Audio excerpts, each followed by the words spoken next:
The Dominion's fist hung in space like a broken toy, its massive hull stuck deep in the asteroid that had stopped its wild tumble. Sparks flew from damaged systems, and the once proud flagship of the Vorak Empire looked like it had been stepped on by a giant. Captain Hyun-woo stared at the tactical display in amazement. His small exploration ship had just defeated 3 of the most powerful warships in the galaxy. 2 were destroyed completely, and the 3rd was helpless. "All systems are green," Taeho reported from his engineering station. "The experimental technology worked even better than we hoped. We've barely used 10% of our power reserves." "Any damage to our ship?" Hyun-woo asked. "Some minor hull scoring from the initial attacks, but nothing serious. Captain, we could probably fight 10 more ships just like those."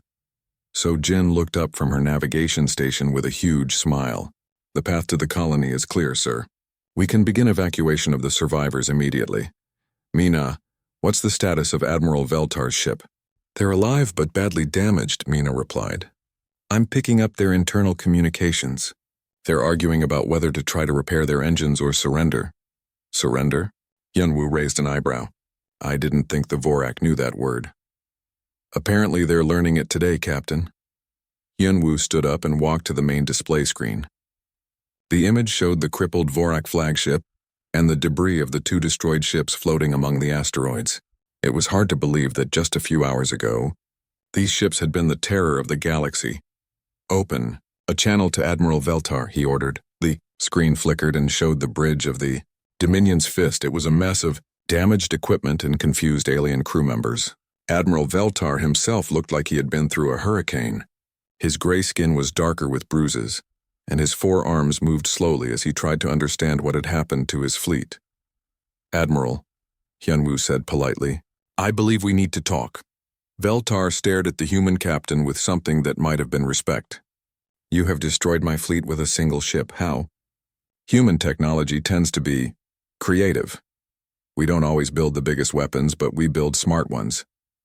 "Smart," Veltar repeated the word like he was tasting something new. "Yes, I can see that. What do you want from me, human?" "First, the immediate withdrawal of all Vorak forces from this system. The people on that colony are under my protection now." "Agreed. My ships can no longer threaten anyone." "Second, I want you to return to your empire and deliver a message." Admiral Veltar straightened up in his chair. Despite his defeat, he was still a proud warrior. "What message?" "Tell your people that humanity is not as weak as you thought. We don't want war, but we won't run from one either. If the Vorak Empire leaves human space alone, we'll leave you alone. But if you attack our people again..." Hyun-woo gestured toward the debris of the destroyed ships floating outside.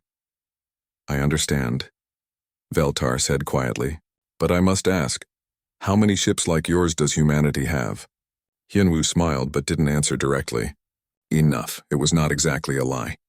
The Indomitable was the only ship with the new experimental technology, but Admiral Veltar didn't need to know that. Let the Vorak think that every human ship was as dangerous as this one.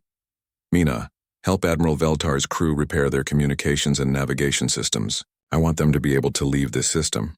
"Captain," Sojin asked quietly, "are you sure about letting them go? They're our enemies." "Today they were our enemies," Hyun-woo corrected. "Tomorrow they might be the ones who prevent a war between our species. Sometimes the best victory is the one that makes enemies into allies."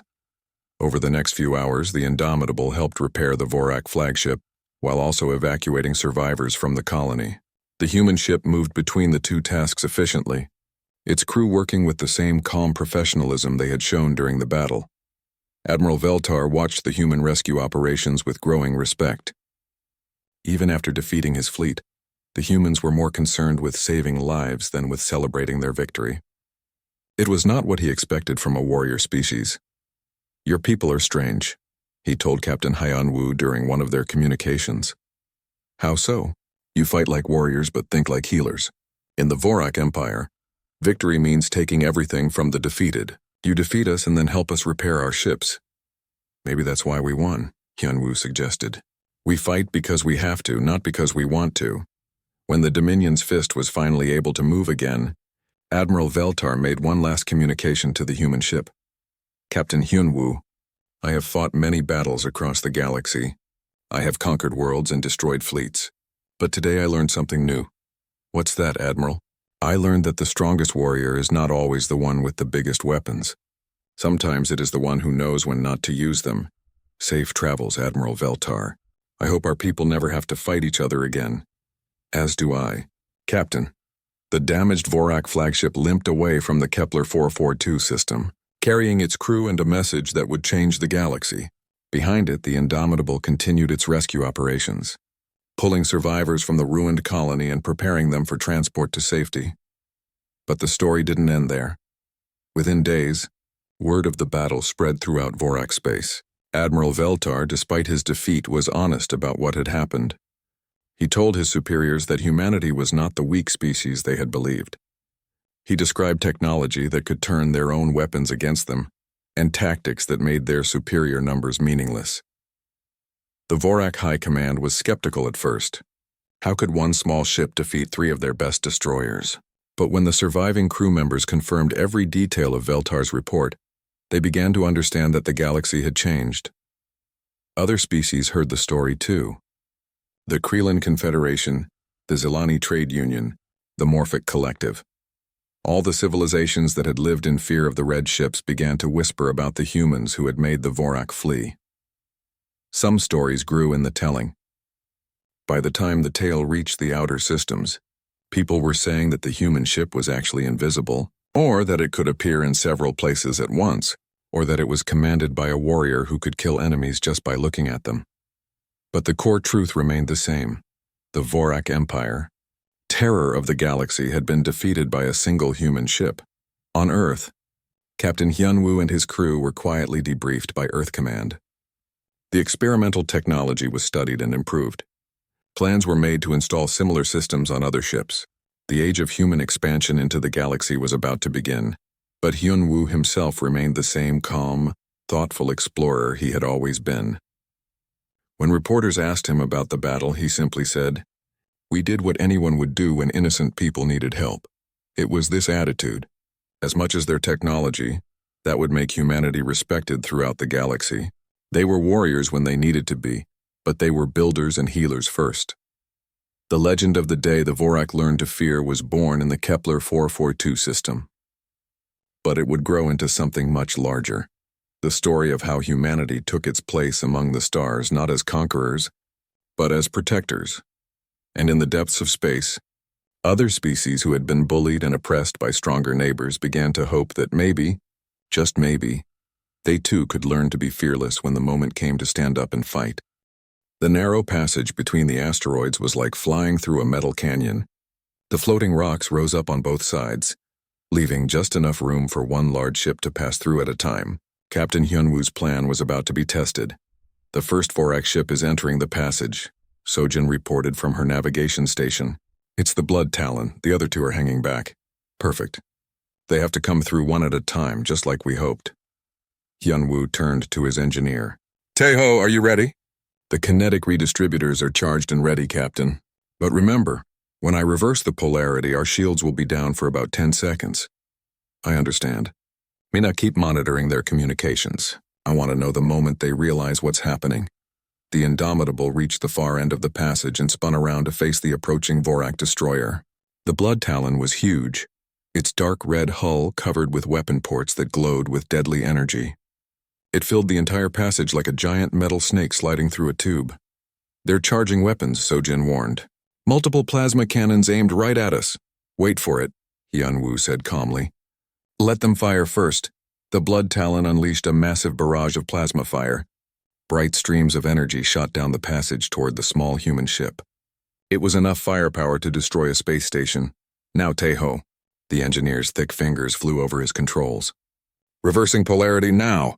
For 10 terrifying seconds, the Indomitable had no shields. The Vorak weapon struck the ship's hull directly, and the bridge shook violently. Sparks flew from damaged consoles and the lights flickered. But then something incredible happened. The kinetic redistributors came online, and instead of absorbing the Vorak energy, they reflected it back. The plasma beams bounced off the human ship like light from a mirror, but they were amplified, made 3 times more powerful than when they were fired. The reflected weapons struck the Blood Talon with devastating force. The Vorak ship's own plasma cannons, now tripled in power, tore through its hull like paper, Explosions rippled along the destroyer's length as its own weapons destroyed it from the inside. "Direct hit," Tejo shouted. "Their ship is breaking apart." On the bridge of the Blood Talon, alarms were screaming. The Vorak crew stared in shock as their own weapons systems exploded around them. The ship that was supposed to be their easy prey had just turned their most powerful attack against them. "Abandon ship," the captain of the Blood Talon ordered, but it was too late. The destroyer broke in half, its pieces tumbling into the asteroids around them. Admiral Veltar watched from his flagship in horror. One of his most powerful ships had just been destroyed by a tiny human vessel, using some kind of impossible technology. "How did they do that?" he demanded. "Unknown, Admiral," his tactical officer replied. "Their ship somehow reflected our own weapons back at us with increased power." "That's impossible." "The evidence is floating in front of us, sir." Mina looked up from her communication station with excitement. "Captain, I'm intercepting their tactical communications." They're completely confused. They've never seen technology like ours before. What else are they saying? "Admiral Veltar is ordering the second ship, the Crimson Blade, to attack us. But the crew is scared. They just watched their sister ship get destroyed by its own weapons." The second Vorak destroyer moved cautiously into the passage. The Crimson Blade was even larger than the Blood Talon, with heavier armor and more powerful weapons. But its crew had just seen what happened to the last ship that attacked the humans. "They're being more careful this time," Sojin observed. "Lower power settings on their weapons." "Smart," Hyunwoo admitted. "But not smart enough." "Tejo, can the redistributors handle lower power attacks?" "Even better, Captain. Lower power means less strain on our systems. We can reflect their attacks all day long." The Crimson Blade fired a careful, measured attack. Plasma beams at half power, testing to see what the human ship would do. Once again, the Indomitable reflected the weapons back, amplified and deadly. But this time, the Vorak ship was ready. It had reinforced its forward shields and was prepared for the reflected attack. The amplified plasma beams struck the destroyer's shields and were absorbed. "They're learning," Hyunwoo said with grudging respect. "Captain," Mina called out. "The third ship is moving. Admiral Veltar is bringing his flagship around the asteroids to flank us. 2 ships at once. This could be a problem." But Tejo was grinning at his engineering station. "Actually, Captain, I think this is exactly what we need. 2 ships means twice as much energy for us to work with." "What do you mean?" "Watch this." The Crimson Blade and the flagship Dominion's Fist attacked at the same time from different angles. Plasma beams and particle weapons filled the space around the Indomitable. But instead of reflecting the attacks back at the ships that fired them, Tejo did something clever. He redirected the energy from both ships and combined it into a single, massive beam that he aimed at the Crimson Blade. The destroyer found itself being hit not just by its own reflected weapons, but by the flagship's weapons as well, all amplified and focused into one devastating attack. The Crimson Blade never had a chance. Its shields collapsed instantly, and the combined beam tore through its hull like a hot knife through butter. The destroyer exploded in a brilliant flash of light that lit up the entire asteroid field. 2 down, Sojin said with satisfaction. But Admiral Veltar was not finished. His flagship was the most powerful ship in his fleet, and he was not going to let a tiny human vessel embarrass him any further. "All weapons, maximum power," he ordered. "Ram that ship if you have to. I want it destroyed." The Dominion's Fist charged forward like an angry giant. Its weapons fired continuously, filling space with deadly energy. But more importantly, the massive ship was using its size as a weapon, trying to ram the much smaller human vessel. "He's trying to ram us," Sojin called out. "That ship is 20 times our size. Can we outrun it?" "In open space, yes. But we're trapped in this asteroid field." "Then we don't run," Hyunwoo said firmly. "Tejo, what happens if a ship that size hits our kinetic redistributors at full power?" The engineer thought for a moment, then smiled. "Well, Captain, according to physics, every action has an equal and opposite reaction." "Meaning?" "Meaning that ship is about to learn what happens when an unstoppable force meets an immovable object." The Dominion's Fist struck the Indomitable at full speed. It was like a giant hammer hitting a small nail. But the kinetic redistributors didn't just absorb the impact. They reflected it back with interest. The massive Vorak flagship bounced off the tiny human ship like a rubber ball hitting a wall. The force of its own momentum, reflected back at it, sent the Dominion's Fist tumbling helplessly through space. It crashed into a large asteroid and stuck there like a dart in a board. Admiral Veltar found himself hanging from his command chair as his ship spun out of control. Around him, his crew was being thrown around the bridge like toys. The great Vorak Empire's most feared admiral had just been defeated by a ship he could have stepped on. "Status report," he demanded when the spinning finally stopped. "Main engines are damaged," his engineer reported. "Navigation is offline. Weapons are functioning, but barely. Sir, we're stuck in this asteroid. Can we call for reinforcements?" "Communications are down too, Admiral." For the first time in his long career, Admiral Veltar faced the possibility of defeat. And it was coming from the species he had thought would be the easiest conquest of all. Admiral Veltar's face turned dark with rage. In 30 years of conquest, no enemy had ever survived a direct hit from his flagship's main weapons. The impossible was happening, and he didn't like it. "All ships, open fire," he roared. "I want that human vessel destroyed." The 3 Vorak destroyers unleashed hell. Plasma cannons, particle beams, and missile launchers all fired at once. The amount of energy they released could have melted a small moon. The space around the Indomitable lit up like a deadly fireworks show. On the human ship's bridge, alarms started ringing. The tactical display showed dozens of incoming weapons fire, all aimed directly at them. "Hold on," Captain Hyunwoo called out as the ship shook from the massive impacts. But once again, something incredible happened. The adaptive shields flared to life, spreading across the ship's hull like a protective bubble. Every beam of energy, every explosive missile, every deadly attack was absorbed and converted into power. "This is impossible," Taeho shouted over the noise, but he was grinning as he watched his instruments. "Captain, our power levels are off the charts. The shields are working better than we ever dreamed." Sojin piloted the ship through the asteroid field with expert skill. The Indomitable twisted and turned between the floating rocks, using them as cover while the massive Vorak ships struggled to follow. Their huge size, which made them so powerful in open space, now worked against them. "The big ships can't fit through the smaller passages," Sojin reported. "They're having to go around the larger asteroids while we can go straight through." "Good. Mina, what's our communication status?" "I got our message out to Earth Command before the attack started," Mina replied. "But Captain, I'm also picking up something interesting. The Vorak ships are talking to each other and they sound worried." "Put it on speaker." The bridge filled with the sound of alien voices speaking in their harsh language. The universal translator worked to make sense of their words. "Admiral, the human vessel's shields are unlike anything in our databases," one voice said. "Our weapons are having no effect. If anything, their ship seems to be getting stronger," said another. "This is impossible. Human technology is supposed to be primitive." That was Admiral Veltar's voice, and he sounded angry and confused. Captain Hyunwoo listened carefully. The Vorak were used to easy victories against weaker species. They had never faced an enemy that could turn their own weapons into an advantage. "Taeho, can we use this extra power for anything useful?" he asked. The engineer's thick fingers danced over his controls. "Actually, yes, sir. The kinetic redistributors are designed to work with the adaptive shields. If we can get close enough to those ships, what would happen? We could reflect their own weapons back at them, turn their firepower against their own hulls. How close would we need to get? Close enough to touch them, practically. And, Captain, there's something else. I'm reading power fluctuations in the Vorak ships. They're not designed for extended combat. All that firing is putting strain on their systems," Hyunwoo thought quickly. The Vorak ships were powerful but not efficient.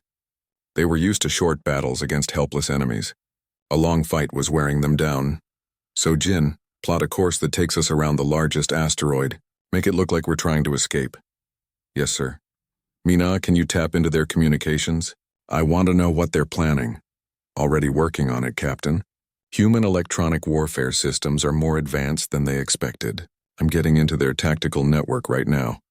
The Indomitable flew around a massive asteroid the size of a city. The Vorak ships followed, their huge hulls scraping against the floating rocks as they tried to keep up. Admiral Veltar was getting more frustrated by the minute. "The human ship is faster than it looks," his navigator reported. "Their engines are more efficient than our estimates." "I don't care about their engines," Veltar snapped. "I want them destroyed." "Sir, we're having trouble with our weapon systems." "The continuous firing is overheating our plasma conduits. Then fix them." But fixing things took time, and time was something the Vorak didn't have. The Indomitable was leading them deeper into the asteroid field, where their superior size became a disadvantage. "Captain," Mina said suddenly, "I'm picking up a priority message from one of the Vorak ships. They're calling for reinforcements. How many ships? A full invasion fleet. 20 ships, including their biggest battleships. They'll be here in 6 hours. Hyunwoo felt his stomach drop. His ship might be able to handle 3 Vorak destroyers, but 20 ships, including battleships? That was impossible odds, even with their experimental technology. We need to end this before their reinforcements arrive, he said. How? Sojin asked. Taeho, you said we could reflect their weapons back at them? Yes, sir, but we'd need to get very close. And it would mean dropping our shields for a few seconds to reverse the polarity. How long would we be vulnerable? Maybe 10 seconds. But Captain, if they hit us during those 10 seconds, we'd be destroyed instantly, Hyunwoo finished. I understand. The ship shook as another volley of Vorak weapons struck their shields.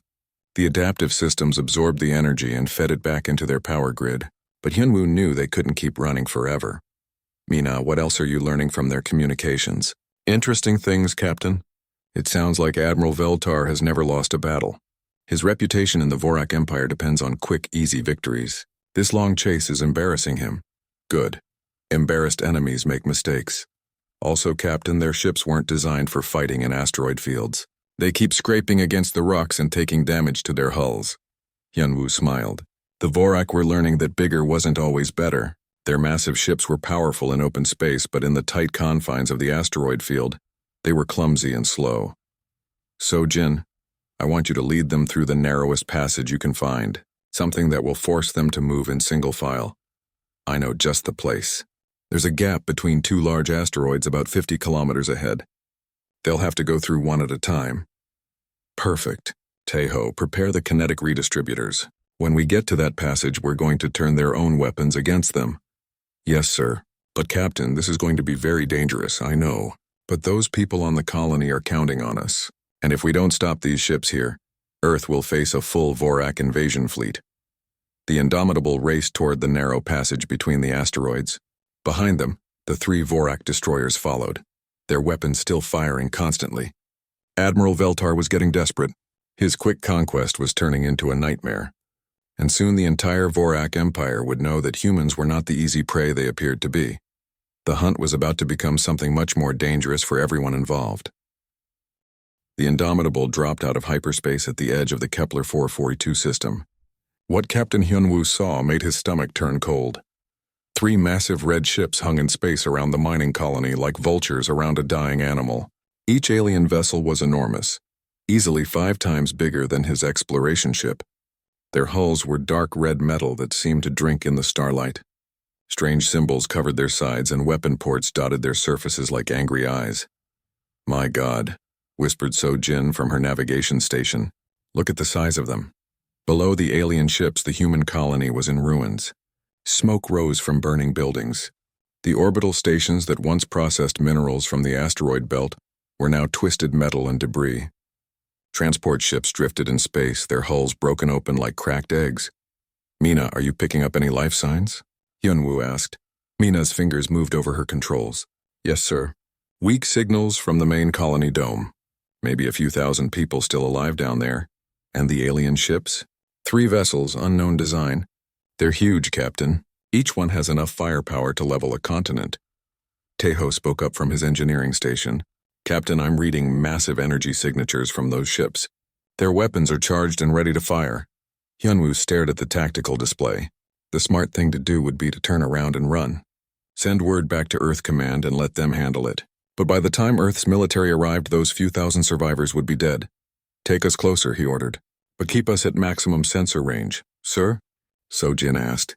Those ships could destroy us without even trying. Maybe. But we need to know what we're dealing with. The Indomitable moved forward slowly. As they got closer, the alien ships grew larger and larger on the display screen. They were like floating cities of metal and weapons. Strange lights pulsed along their hulls and energy crackled between antenna arrays. Captain, Mina said suddenly, one of the alien ships is hailing us. Put it on screen. The main display flickered and changed. Suddenly, they were looking at the bridge of the alien flagship. It was a huge space filled with red light and the sound of alien voices. And standing in the center was Admiral Veltar. The Vorak leader was tall and thin with gray skin that looked like old armor. He had forearms that moved constantly and his face was long and sharp like a knife. When he smiled, his teeth were like metal spikes. I am Admiral Veltar of the Vorak Empire, he said. His voice was cold and cruel, translated by the Universal Communication System. You will surrender your vessel immediately and prepare to be boarded. Hyunwoo stood up slowly. He was not a military officer, just an explorer, but he had been trained in first contact procedures. Stay calm, be polite. Try to find common ground. I am Captain Hyunwoo of the United Earthship Indomitable, he replied. We received distress calls from this system. We're here to provide humanitarian assistance to the survivors. Admiral Veltar's smile grew wider. Survivors? How amusing. There will be no survivors unless I decide to keep some as slaves. Your little ship is no match for my fleet. Surrender now and I might let your crew live. I'm afraid I can't do that, Hyunwoo said calmly. But I would like to discuss safe passage for the civilians on the colony. Perhaps we can reach an agreement. The Admiral's forearms moved in what might have been laughter. Agreement? You are in no position to make demands, human. Your ship is tiny. Your weapons are weak. You should be grateful I'm offering you the chance to surrender. Behind Hyunwoo, Taeho was working quietly at his station. The engineer's thick fingers moved over his controls as he ran diagnostics on their experimental systems. The adaptive shields were online but untested. The kinetic redistributors were powered up but had never been used in combat. This is your final warning, Admiral Veltar continued. Surrender now or be destroyed. I respectfully decline, Hyunwoo said. For a moment, the Vorak Admiral just stared at him. In 30 years of conquest, no one had ever refused his demands twice. Species might try to fight, but they always knew they were beaten. This human seemed to actually believe he had a choice. Very well, Veltar said finally. You have chosen death. Let me show you the power of the Vorak Empire. The communication ended. On the tactical display, the alien ships began to move. Weapon systems that could crack planets started to charge with deadly energy. Mina, send a coded message to Earth Command, Hyunwoo ordered. Tell them about these Vorak ships and their capabilities. If we don't survive, someone needs to know what humanity is facing. Already working on it, Captain. Sojin, evasive maneuvers. Take us into the asteroid field. Yes, sir. Taeho, activate all defensive systems. This is going to be our first real test. The engineer's hands moved over his controls. Adaptive shields are online, Captain. Kinetic redistributors are ready. But sir, we don't know if any of this will actually work. We're about to find out. The largest Vorak ship, Admiral Veltar's flagship, turned its massive bulk toward the small human vessel. Along its hull, dozens of weapon ports began to glow with deadly energy. The other two ships moved to flank the Indomitable, cutting off any escape route. Incoming fire, Sojin called out. A brilliant beam of plasma energy shot out from the flagship. It was the kind of weapon that could vaporize a building, meant as a warning shot to disable the human ship's engines. Admiral Veltar wanted to capture the vessel intact and examine its technology, before deciding if the crew was worth keeping alive.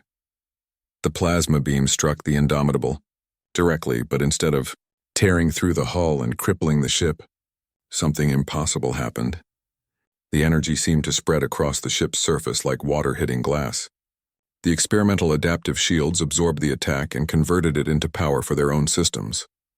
On his bridge, Admiral Veltar stared at his tactical display in confusion. What happened? Did we miss? No, sir, his weapons officer replied. Direct hit on the human vessel, but there's no damage. The energy just disappeared. Impossible. Fire again. Captain, Taeho called out excitedly. The adaptive shields worked. They absorbed the entire attack and converted it to power. Our energy reserves are actually higher than they were before. Hyunwoo felt a small smile cross his face. Human technology wasn't always the biggest or the strongest, but it was clever. Sometimes clever was enough. Take us deeper into the asteroid field, he ordered. Let's see how well these big ships handle tight spaces. The Indomitable moved quickly between the floating rocks, its smaller size allowing it to navigate paths that the massive Vorak ships couldn't follow. Behind them, Admiral Veltar was beginning to realize that this might not be as easy as he had thought. For the first time in his career, the great Admiral Veltar was facing an enemy that didn't behave the way enemies were supposed to behave. And that made him very angry indeed. The massive red ships moved through space like giant metal sharks hunting for prey. Their hulls gleamed crimson under the light of distant stars, and every species in the galaxy knew what those red ships meant. Death. Destruction. the end of everything they loved. Admiral Veltar stood on the bridge of his flagship, the Dominion's Fist. He was tall and thin, with gray skin that looked like old metal. His forearms moved constantly as he gave orders to his crew.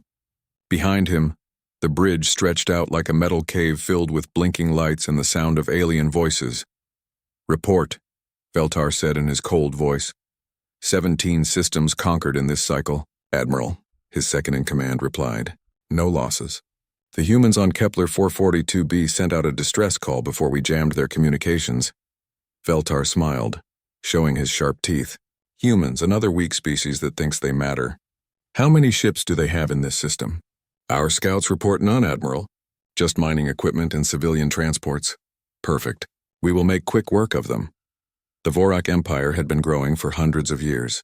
Every time they found a new species, the same thing happened. The aliens would try to fight. They would fail. Then they would become slaves or die.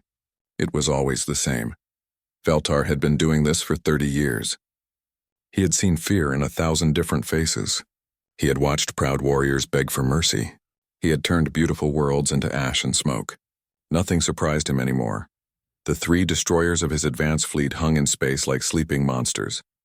Each ship was over 2 miles long and packed with enough weapons to destroy entire cities. The Blood Talon and Crimson Blade flanked his flagship, waiting for orders to begin the attack. "Begin bombardment of the mining stations," Veltar ordered. "Leave some humans alive for questioning. I want to know if their homeworld has anything worth taking." The ships moved forward like hunting beasts. Their weapons began to charge with a low humming sound that made the bridge vibrate. Veltar watched the tactical display as his fleet approached the small human colony. This would be over in minutes. But somewhere else in space, things were about to change. Captain Hyunwoo sat in his chair on the bridge of the UES Indomitable. His ship was small compared to the Vorak vessels, only about half a mile long. It looked more like a research station than a warship, with sensor arrays and communication dishes covering its white hull.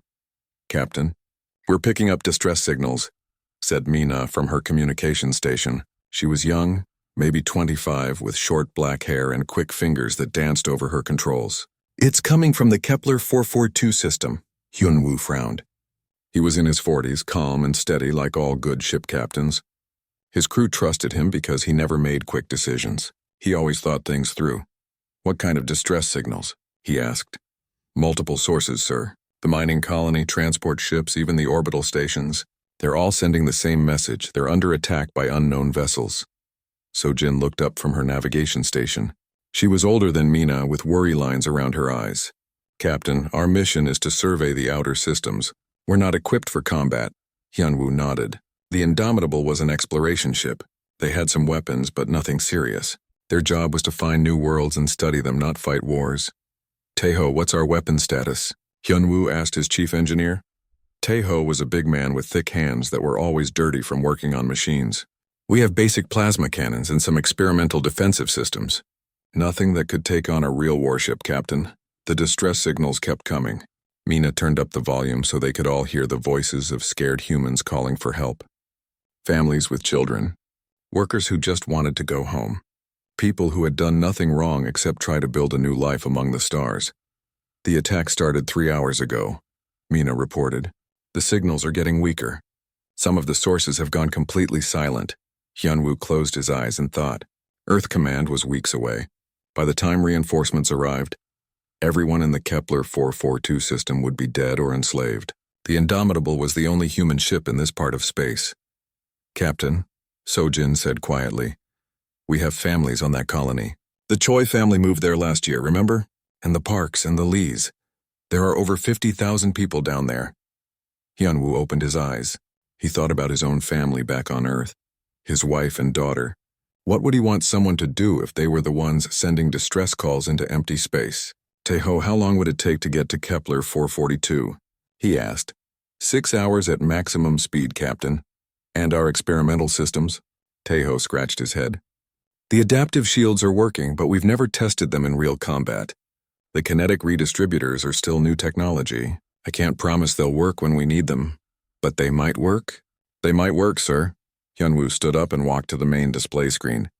It showed a map of local space with the Indomitable as a small blue dot. The Kepler 442 system was a red dot several hours away. Between them was nothing but empty space and the unknown. Mina, send a message to Earth Command. Tell them we're investigating the distress calls from Kepler 442. Include all the data we've collected. Yes, sir. So, Jin, plot a course for the Kepler 442 system. Maximum speed. Captain, so Jin said. Are you sure about this? We don't know what we're flying into. Hyunwoo looked at his crew. They were good people. They trusted him to keep them safe. But somewhere out there, other good people were dying while they talked. Set course for Kepler 442, he said firmly. We're going to help. The Indomitable turned in space and began to accelerate. Its engines glowed bright blue as the ship picked up speed. Behind them, the safety of explored space fell away. Ahead of them waited the unknown, and whatever was powerful enough to attack an entire star system. In 6 hours, Captain Hyunwoo and his crew would meet the Vorak Empire. Neither side knew what was about to happen, but the galaxy was about to change forever.